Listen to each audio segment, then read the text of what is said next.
Now, I'm pulling out my cell phone. The reason why I'm pulling out my cell phone is because it's too long for me to memorize what I have to say here, because his list of credentials is too long. I'm not looking at him, so he knows I'm talking about him. I'm very touched. The first time Jean introduced Doc Hill to me, right? And Doc Hill is a somebody in the medical world. Really a somebody. Would you like me to read out this? Long. I read that. I just pulled out from the internet. I didn't get it from him. So he was a chief rhinology section and research coordinator at St. Luke's Medical Center in QC, Quezon City. You all know the place? Yes. Yeah, he's the chief now. And then here, UP graduate, 1980. Yeah, UP. And then president, wow, past president, many past president and past, so many, but I'll just read a few, okay? Past president, Philippine Society of, I hope I pronounce this correctly, Otolaryngology, Head and Neck Surgery, wow. Past president of the International Symposium on Infection and Allergy on the Nose, ASEAN, and then past president of the Society of the ASEAN Rhinologists,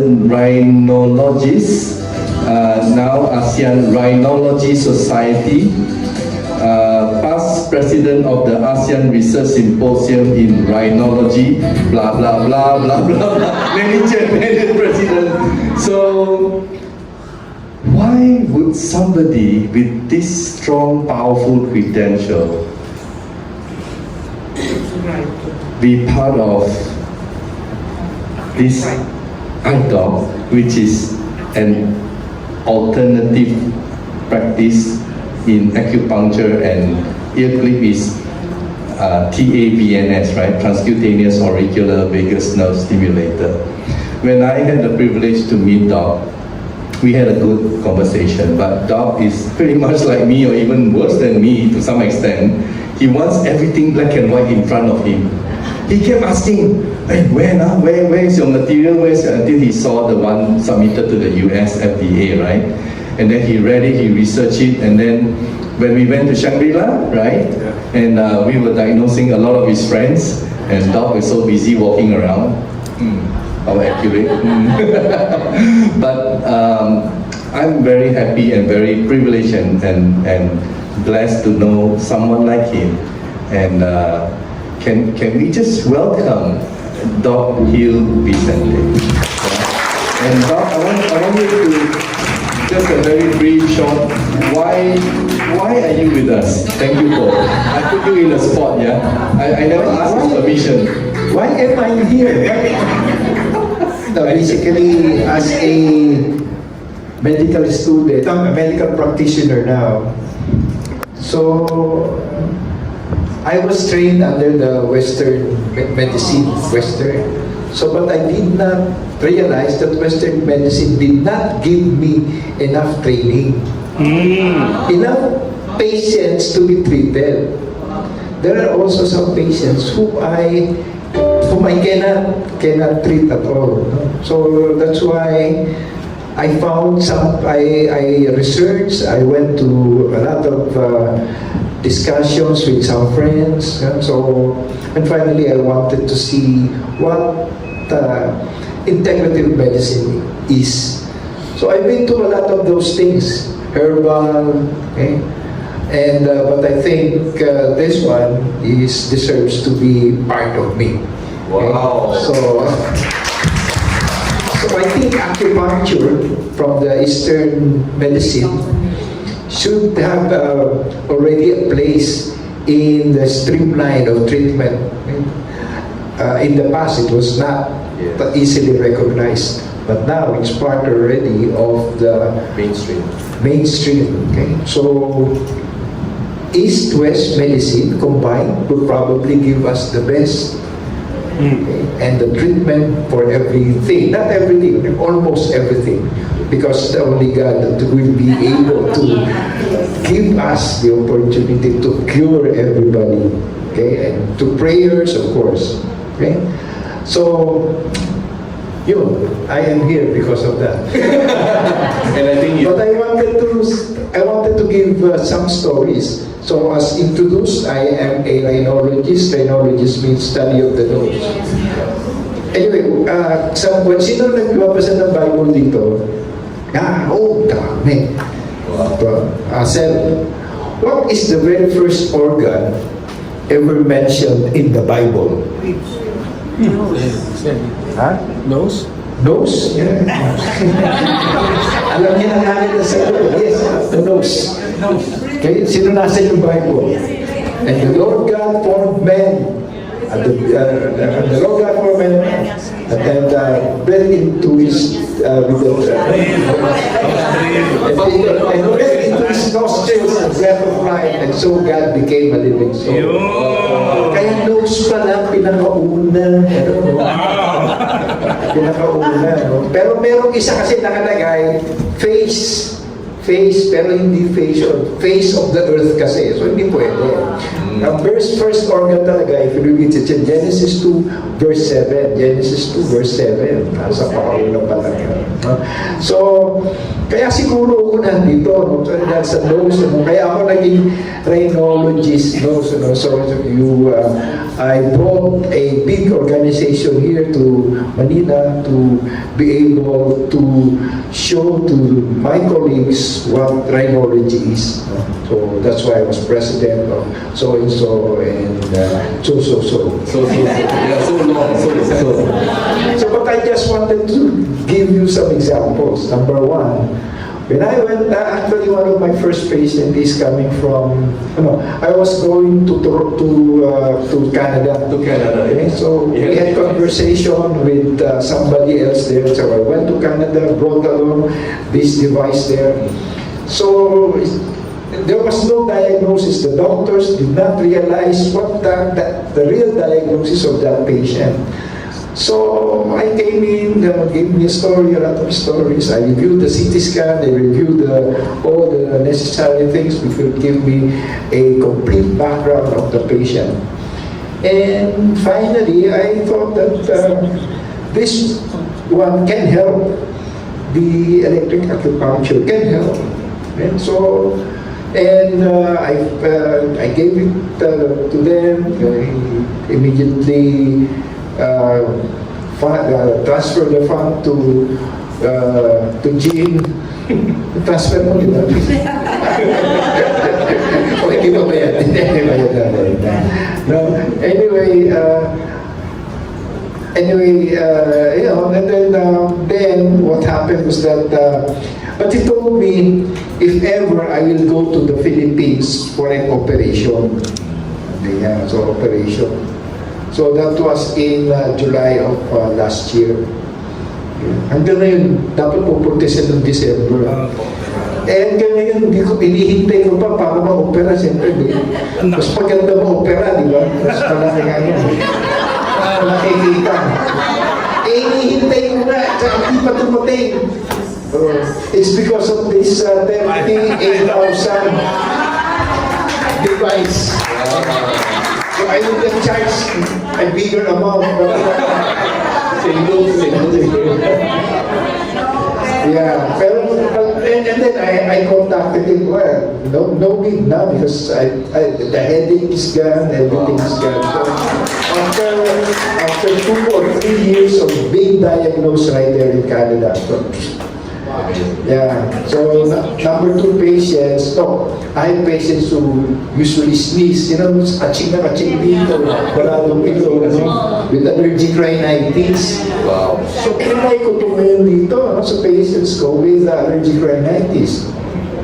So, I had a sample of patients with allergic rhinitis. Actually, today, I have a group of patients in Makati, Manila South Cemetery. No, may Manila South Cemetery. Yun ang naging mga subjects ko for allergic rhinitis. So, tinry natin itong device na to, IDO. Then, ngayon, I usually go there every now and then. No? I asked the one in charge there to probably be able to organize something like that. No?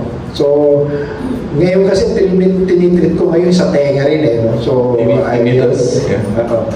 sa forgiveness for you. Yeah, later on, the tinnitus. Yeah, so, yun nga. So, this is also good for allergic rhinitis, no? For my patient. So, I use this.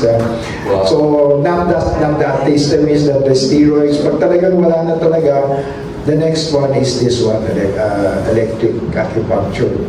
So, James, you mentioned tinnitus. If you look into the YouTube, you will see there what is my discussion on tinnitus or ringing of the ears. That's very, very hard to treat, especially if it's really a long time ago already. So, but then, if you look into that tinnitus, it's in Good Morning Kuya. If you UNTV, if you request for a copy, I can send you this copy on tinnitus. Sino may tinnitus dito? Tinnitus of the ear. So it can help. It can help. No? So dito ko lang nilalagay.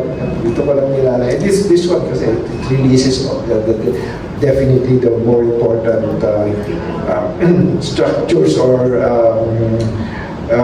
things, endorphins, which will be very helpful for the treatment of tinnitus. Meron rin dito, kasi dito, you can have the ears here in your middle finger, the ears there, the right and the left, so usually, and can be very helpful. So just take, there's a lot of, sometimes very, very difficult to treat tinnitus, but this one, in this patient, they might be able. They can be treated with this electric acupuncture. And yeah. And lastly, I have a fourth patient for na. May kaklase ako sa high school. Bigla na lang natumba. Gising siya, no? Tapos nagkaroon ng stroke. I have a stroke patient. Tapos, so, na-confine sa St. Luke's QC, and then after a while, was discharged. No? So, I visited him in the hospital. I visited also in their house. No? So, what happened then was that he had there's palsy. And then he had NGT. So NGT. So it was a terrible situation where he is there during that time. So, and last week, I removed the NGT after 1 month. Tuwa talaga siya. Ay, kailangan ikaw lang talaga makakatulong sa akin. So, because once he removed the NGT, who had already an NGT placed inside the nose? I know somebody. It really hurts. I can take years. Very, and you are uncomfortable na situation. So, tinanggap ko, okay na. So, I heard that according to Joey, because he's close to the partner, nakakalakad na daw ngayon, pumupunta na sa mall. So, tapos tsaka okay na, din siya nahihiya na meron na siya. And then it's because Joby was the one who gave the acupuncture device, Aculife, no? And then kaya natuwa naman siya. So, I think those are the 4 stories na impact on me, and I've also impact on my patients. So I know there will be a lot more patients which we can help. Thank you, Paul.